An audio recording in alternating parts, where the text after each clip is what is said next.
This afternoon, and our guest for our discussion with Grover Norquist, who is the president of Americans for Tax Reform and a very influential conservative voice here in Washington. So good afternoon, Grover. Hi, Karen. Good to see you. Good to see you too. So tell me, how'd you think that first night of the convention went? I think it went well. They're starting to make the case on policies. The Democrats are trying to say vote against Trump and not trying to avoid focusing on what Trump has accomplished or what Biden would do. I run Americans for Tax Reform. We ask people to make a commitment not to raise taxes, but to reform government instead of raising taxes. Biden's entire campaign is raising taxes in order not to reform any of the existing programs that work or don't work. You've seen he wants to abolish the entire Republican tax cut of 2017, and Senator Harris has said the same thing. That would do a number of things. For the median income family of four, it would cost them $2,000 a year, $2,000 a year in higher taxes. Median income single parent with one child cost them $1,300 a year, each year into the future. This is a very expensive. What do you mean by median income? Median, it's the middle income. But I mean, not the average, but the median income. It's $70,000 for a family of four and about $40,000 for a single parent. But it's the dead center middle, which belies the argument that sometimes Biden says that he would never raise taxes on people who earned less than $400,000 a year. Remember, Biden and Obama said that in 2008, and they proceeded to raise taxes on many people who earned less than $250,000 a year. Their penalty, if you didn't buy Obamacare, which hit 5 million Americans, were hit by that penalty, about $700 per person, and that three-quarters of the people who paid that tax made less than $50,000 a year. So that was a tax directly aimed at middle and lower income people, the kind of tax that Biden said he would never tolerate and that Obama said they wouldn't tolerate. So we're now looking at the new promise by Biden that he won't tax anybody who earns less than $400,000, although he wants to get rid of the tax cut that the Republicans put in, which particularly help middle income people. Again, the center family of four will cost $2,000 a year, and for a single parent, one child, $1,300 a year. Add to that, looking at, pardon? What do you think, though? Biden has some other ideas for tax credits, for instance, for childcare, for energy efficiency measures. What do you think of those? Well, I think the key thing to look at is the big picture. He said he's going to raise the capital gains tax on every single American, his words, not just rich people. Ask yourself if you've ever had a capital gain, sold a house, anything like that in the United States in your life, and whether you might in the future or own a stock in your 401k or IRA. He wants to take that to 40%, which is twice the capital gains tax in communist China. It takes you back to Jimmy Carter, 1977, when the Democrats forced him to cut the capital gains tax in half because of how bad it was for the economy. And on the corporate income tax, Biden has said he wants to get rid of the Republican tax cut. That would take the 21% corporate income tax that people pay now and take it up to 35%. That is higher than communist China, higher than Germany, higher than any of our European competitors.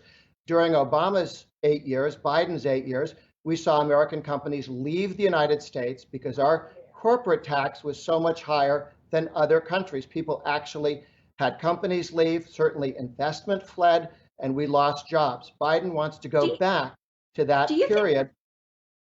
Do you think the president is talking enough about these issues as opposed to, that Biden is going to get rid of the suburbs, or, there's violence in the streets? I mean, there's a lot of kind of scare talk going on as well. Do you think that that Trump ought to be framing his election message differently? Well, there are two things. There's what the White House says and what the president says, and they are focused on the tax issue. If you see the material the campaign puts out, if you see the president's statements, the establishment press can choose to go after any shiny thing they want to. But when we look at the ads between now and Election Day, I think you'll see that the American people will be focused on the actual damage that will be done to them. If you have 1 second, 100 million Americans have 401ks, IRAs, savings accounts that are defined benefit. And if you had $10,000 or $50,000 or $100,000 in your 401k or IRA, and 80 million households have one or more of those, you're looking at, during the Trump recovery, your life savings went up 50%. Well, Grover, During I gotta COVID, tell you though, they went down. I listened to the president's statements. I follow him on Twitter. I do not hear him talking about these issues all that much. I hear a lot of the China virus. I hear a lot of hoaxes. I hear a lot of nicknames. But I really don't hear him drawing these distinctions that you're talking about. Well, if you watched the discussion last night, people brought this up. If you look at all the material put out by the campaign, you'll see it. And if you watch the ads. But you're quite right that CNN is allowed to choose any shiny thing they want to talk about. They do not talk about the growth in the economy. They do not talk about how the stock market has rebounded. When the stock market was hit by COVID, it never went as low as it was on the election day when Obama and Biden were in charge of the economy. Their policies were worse for America than COVID.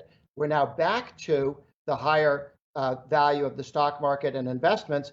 So people, this is 50% of your life savings. I mean, you can talk all you want about left-wing criticisms of the president or tweeting or something. You go to the American people and say, how much do you have in your life savings, your 401k, your IRA? And I know that Biden thinks that only 1% of Americans evidently have that when he talks about raising taxes and only hurting 1%. When you damage the value of the American economy, you take people's life savings down, as we've seen. It went up 50% with the tax cuts. It'll go back down again when you take those away. So where do you think the race stands right now? Right now, the president behind in the national polls and in most of the swing state polls too. A couple of things. One, we've now had 2 months of the virus going down in terms of deaths and people getting it. We'll have more going forward. We've seen half of the jobs lost to COVID come back. Watch the August numbers. Those should do as well. I think we're looking at an election in a few months.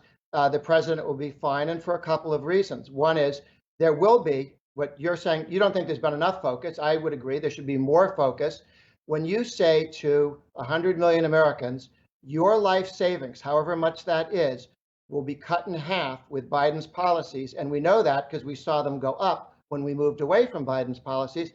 But Biden's policies are worse than that. He and his and Senator Harris both support a carbon tax. That's an energy tax. That's a gasoline tax, not just on the gasoline for your car, but how you heat your house or cool your house during winter and summer. We're looking at doubling the capital gains tax, not for the rich, but for every single American, to quote Grover, the president. Grover, you and I have known each other a long time before either of us was in Washington, in fact. And I do know that really what drew you into politics, you were helping run the organization organizing young people for Ronald Reagan in the 1980 election in the Northeast. And there's a lot of things that this administration has done that you like: tax cuts, regulatory rollbacks, but there are other things like, restrictive trade policies. It's been a conservative principle that the federal government ought to defer to state and local government. How do you believe that Donald Trump has transformed what it means to be a conservative? No, absolutely not. I mean, his greatest successes are where he follows Ronald Reagan's path of lower taxes and less regulation. And when you talk about younger people, the gig economy, the sharing economy, independent contractors. 13 million Americans work in the independent contractor business. People know about Uber and Lyft, but other people who write for several magazines or several newspapers, all of them found their job made illegal by the Democrats in California when they passed a law called Assembly Bill 5. Now, there's a measure to repeal most of that is on the ballot this fall in November, and it should pass. We should repeal the effort to kill all independent contracted jobs in California. The scary thing is that Biden and Harris both endorsed repeatedly that bill to kill independent contractors. 13 million plus Americans are independent contractors, many of them young people who like the freedom of working for many different companies or many different people or structures rather than having a boss. What Biden and Harris say, one second, this is very important and answers your question about young people. The idea that everyone should have a boss and so you should be forced to join a union. Remember, the Democrat legislation which passed the House and which Biden and Harris endorsed abolishes the right to work in 27 states. If you go to a company, they can make you join a union, they can make you pay union dues, you have no choice, and Biden has said he wants to give the unions that power over your life and your income. I don't think a lot of young people think that's a very good idea, or old people for that matter. So it's not just a question of how much the President Trump has moved things in the right direction. Biden is going to go back to a period before 1948 when people didn't have the right to say yes or no to unions, but you could be forced to join a union. That ended with federal legislation, which has been protected by Republicans and Democrats ever since. But Biden's way to the left of anybody who's run for president of the United States on making you have a boss. I don't think people necessarily want to have a boss. Another issue is immigration. You, for many, many years, were a staunch advocate for actually bringing more immigrants into this country. What do you think of the Trump administration policies on that? Well, I am a strong advocate of more immigration, both for high-end immigration, H-1B visas, and for less skilled workers as well. A strong economy needs both. And I think it's very interesting because Trump said, just as we were coming before the COVID, he spoke to a conservative group and he said, you know, we have a problem. We have too few workers in the United States, because he had gotten the economy so strong, wages coming up, and people who had given up looking for work. One of the reasons unemployment went down a little bit under Obama, I mean, the painful thing to remember about the Obama-Biden years was that was the weakest recovery since World War II that this country has ever had. Much weaker than Reagan's, but even weaker than the others as well. And as a result, people were very grumpy. And when the economy does poorly, as it did under Obama and Biden's policies, they lash out, sometimes at immigrants, sometimes at trade. And when the president brought that level of growth forward, you started to see farmers and high-tech people and other industries going, we need more people, which is the door to a more open immigration policy. But as the president said, he's the president of everybody in the United States. And I think that more immigrants help everyone in the United States, but that's obvious when you have Trump growth, and it's not at all obvious when you have Biden, Obama lack of growth. So you think that in a second term, if Trump could get the economy sort of back on its feet, that he might drop his proposals to have more restrictive immigration quotas and that he might liberalize trade again, or would we still see these trade wars? I think you see two things. The trade war with China was a strategic question and a negotiating effort to get China to stop stealing our intellectual property. We were making some progress. We came close, but it didn't work. Now China's trying to ride it out and hope to get somebody other than the president there. If they have to face another 4 years of Trump, I think you'll see a good agreement, better than we have. You know, nothing's perfect. We don't have everything we want with Japan, and they're an ally. But a progress with China on their stop stealing our intellectual property and treating our exports more fairly. I think we could get a better deal there. And good, that gets you to wider and more open trade. if we can return to the president's policies on growth and not go backwards as Biden wants to, not only will the president change his mind, the Republican House and Senate are largely recognize the importance of more immigration in farming, in the whole high-tech industry as well. These are very, very important issues. But on the economic issue, the other big one, of course, is that Biden and Harris are critics of charter schools and federal funding of charter schools. And the president is a strong advocate. There are 3 million Americans, kids, students in charter schools, 1 million hoping to get into them. And the Democrats have changed their mind and started to attack charter schools instead of recognizing that they allow excellence and more competition. I live in D.C. The teachers are making it very hard for charter schools. Does it bother you that this is the first convention in memory that doesn't have a platform, that all of these things that you're talking about weren't spelled out in a statement of principles? This is what the party stands for. I mean, they passed out a one-page document that said basically our agenda is whatever Trump's agenda is. Well, it doesn't for the following reason, and that is we've seen where the president is on taxes, on spending, on judges that take property rights seriously and take the Constitution seriously, and his leadership. I work for the last 20 to 30 years on criminal justice reform. We got nothing under Obama, and we actually made progress under Trump. Not everything I'd like, but real progress in the right direction.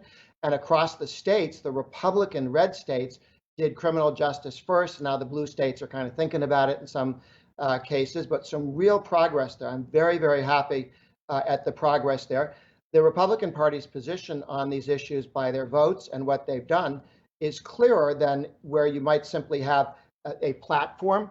I've been to platform meetings, and it's like 30 people in a room and a bunch of lobbyists trying to stick stuff in.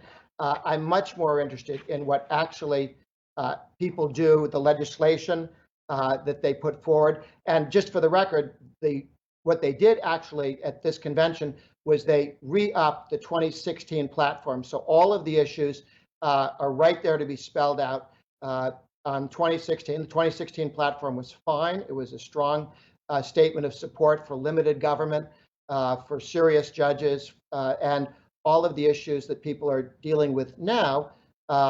We were dealing with in 2016, including the Democrats' plans to raise all sorts of taxes and to give the labor unions power over independent contractors and other people who might prefer to work independently. So they didn't get rid of a platform, they adopted the 2016 platform. Well, so for the foreseeable future, I don't think anybody thinks there's much of a chance that the House is going to flip. And in fact, there's a reasonable chance that the Senate might flip this fall. What do you think about Trump's use of executive power, especially if he's being stymied by Congress? One of the things that we have heard, or that has been reported they are discussing, is trying to figure out some way to implement tax cuts without having to go through Congress. What do you think about that idea? Well, there are a couple of things. I'm old enough to remember when Richard Nixon was King Richard Nixon because he was being president and the Democrats and the press didn't like him. Whereas Kennedy and Johnson. I'm old enough to remember when people said that about Barack Obama too, in your party. Go ahead. Well, different people remember. The Democrats, and you did see under Clinton, the old statement, signature and law of the land from his, I think, chief of staff, pretty cool. That was viewed as fun and interesting when a Democratic president did, and horrifying when Trump did. So there's a lot of silliness. There are legitimate powers a president has. Those spelled out by the Constitution and the courts, and with limits placed, thankfully, by Congress. We have some things the president can do and something he can't. You're asking about, can the president unilaterally cut taxes? The answer is he can do some of that. One of the ones that I was certainly supportive of, remain supportive of, is going forward and indexing the cost basis for capital gains. So you no longer pay capital gains taxes on inflation. If you bought a house and you sold it later, the real value increase, you'd pay capital gains on, but not the inflated gain. Or stocks.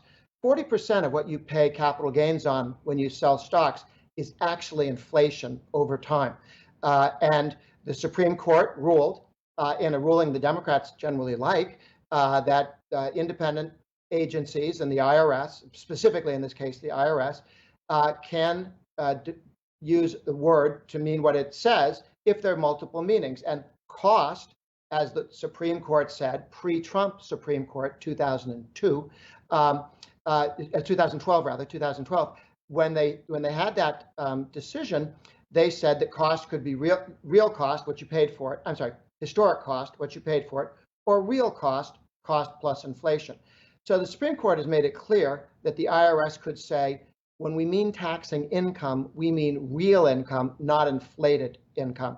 But then couldn't a Democratic president do the exact same thing and raise taxes? Sure, they could.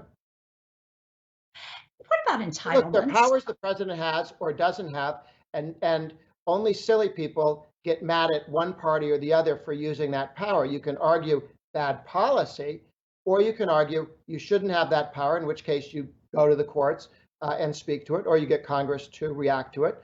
Over time, if a president overstates his power, you get things like the War Powers Act, and Congress will call those back, or that, if it's beyond something in the Constitution, you want that taken care of. But the president's not been terribly aggressive on executive orders in that zone compared to his predecessors.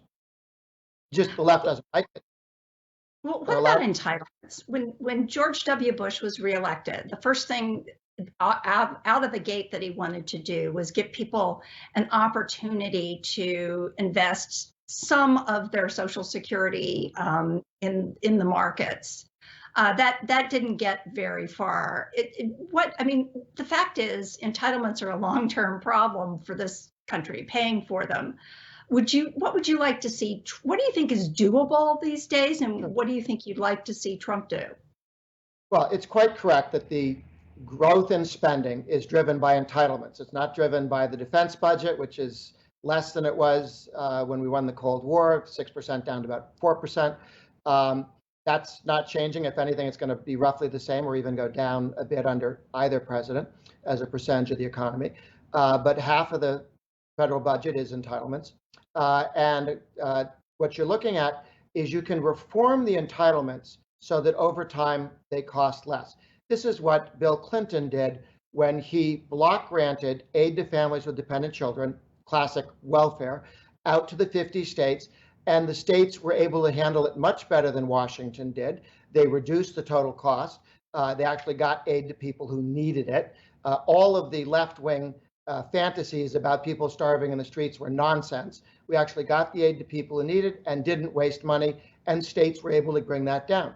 The solution to the entitlement problem is to take the means-tested entitlements, not Social Security, which you pay into, not Medicare, which taxpayers pay into, but all of the others, from food stamps to Medicaid and so on, and block grant them to the states. Let the 50 states look at them, figure out how they want to handle this. They made significant savings when we did this with aid to families with dependent children.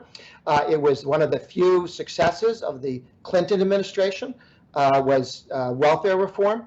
And he said he was going to do it. Of course, he vetoed it when the Republicans passed it twice, but did sign it at the end of the day. And it worked out well. We should do that with the various welfare programs, means-tested programs, not to cut them, but just to have them grow no faster than the incomes of taxpayers. And if you do that, you actually save trillions and trillions of dollars going out. And it's the beginning of a reform that I think you'd see a lot of the states would have a much better handle on their incomes. And the Trump administration was in favor of doing that, and then they didn't have enough votes to be certain that they had a majority to do it because McCain's vote was uncertain. So it's unfortunate that they weren't able to do it in the first term, but hopefully could in a second, put a limit on the total spending on the welfare programs, but then give the states the flexibility so that you could more efficiently and effectively target those people in need and who can get off welfare and get jobs. The key thing is jobs, and that's what the president was delivering on and is once again doing so. The underlying policies of lower taxes, less regulation are actually quite helpful. But the new regulatory explosion that Biden's looking at, banning independent contractors, making it a crime to work as Uber drivers or Lyft drivers do today, not having a boss, or people who write for several newspapers or magazines, or work for several movie studios in California. They want you to have one boss so that you can be unionized. And the president, watched the president just the other night, focus on school choice, getting to every American parent the ability to go to the school of their choice. We've damaged a lot of neighborhoods, a lot of families by not letting people have school choice. I live in Washington, D.C. The Republicans forced through against what our friends, the Clinton people wanted, was some school choice vouchers for kids to go to school, low-income kids, 4,000 kids. Unfortunately, when Obama came in, he tried to kill that, to take away that choice from those parents. Those parents rose up and we kept that program. It's why the Democrats lost the governorship in Florida. Their Democratic candidate said he would ban school choice programs. And the Republican, right-wing Republican, was the guy who said, no, I'm going to protect it. And you saw specific voting groups and neighborhoods voting, not the way they used to, but voting for their kids' futures. I think the Democrats will lose this election because they will cut your life savings in half by their taxes and regulations, making your 401k or IRA worth less. And I think they'll lose because they're going to go to poor parents and say, you will have no choice. All the rich kids of senators and congressmen and presidents, they have choice. You won't have choice. And I think the party that says they're against school choice is going to lose. And the party that supports school choice will get mothers and fathers and uncles and aunts to vote for them, because they're voting for their future. That's the real vote for the future. The civil rights issue of this decade and the next 3 decades is getting parents the right to educate their kids and not to have them locked up in inner city schools that are run not for the kids, not for the parents, but for the teachers' unions. So Grover, we just have a few minutes left. I mean, you've been to a lot of these conventions. What do you think? Not this one. Not this one, I know. But so what do you think that the Trump team needs to do between now and Thursday to seal the deal, and especially in the states that they are going? I mean, he basically drew an inside straight in 2016 when it came to the Electoral College. What does he need? What do they need to accomplish with this convention, and beyond that, maybe with the debates? Sure. I think is to lay out the issues that I talked about. Your life savings is at stake. Your income is at stake. Your job is at stake. All of these things will be impacted by the taxes and regulations that Biden threatens to put on. And those are the ones he'll tell you about, never mind the ones he hasn't told you about. I think you go to all the small businesses in the world and say they're going to get rid of the right to work. They're going to get rid of independent contractor laws. That's 13 million Americans, every Uber driver, every Lyft driver, and tell them we're going to take away your flexibility, the way you earn your livelihood. The Democrats want to take that away from you, and Trump and the Republicans will protect it. You go to Minnesota, where mining is important. The Democrats are trying to kill mining. That will cost them Minnesota, close enough already, but their efforts to make it impossible for once Democratic miners to keep their jobs or expand them is something that's very, very expensive for people who are trying to work for a living. And the Democrats are just committed to killing those jobs. So, and then the last one is school choice, charter schools, homeschooling, all threatened by the Democrats out loud and in private, and the teachers' unions, which serve not teachers, not parents, not students, but their own union dues collecting leadership. That's a very clear contrast. You want your life savings to go up as they have, or go back to where they were under Biden and Obama? Do you want to have the ability to be an independent contractor, the flexibility to work that way? And if not, what about the idea of right to work? Do you want to be forced to pay union dues and forced to join a union, whether you want to or not? And do you want your children to have a future, the choice of a future? There's a very big fight going on now to protect Pebble Mine, which is almost $1 trillion mine, $500 billion to $1 trillion mine with minerals that we now buy from China. and there's an effort by some to try and slow that down. The president's Grover, EPA has pointed out that it's safe. well, Grover, I'm afraid we're out of time, and it's been great to have you here. I hope you'll come back soon because we always have a lot to talk about. So again, thank you very much for being with us this afternoon. Karen, wonderful to see you. Are you allowed to tell them where we met? I guess so. We went to grad school together. Yeah, absolutely. And I can Nice to see you. vouch for the fact that you were just as passionate back then as you are now. I've always been dead center of the reasonable people. Right. Anyway, thank you very much for being with us. Take care, Karen. So that's all we have time for today.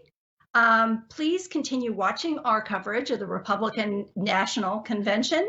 Tomorrow at 11:30, our guest will be Dr. Ben Carson. Then at 3, we'll have House Minority Whip Steve Scalise. You can get actually our whole schedule by going to the website, and you can sign up and make your reservation to be here and join us by going to WashingtonPostLive.com. Have a great afternoon.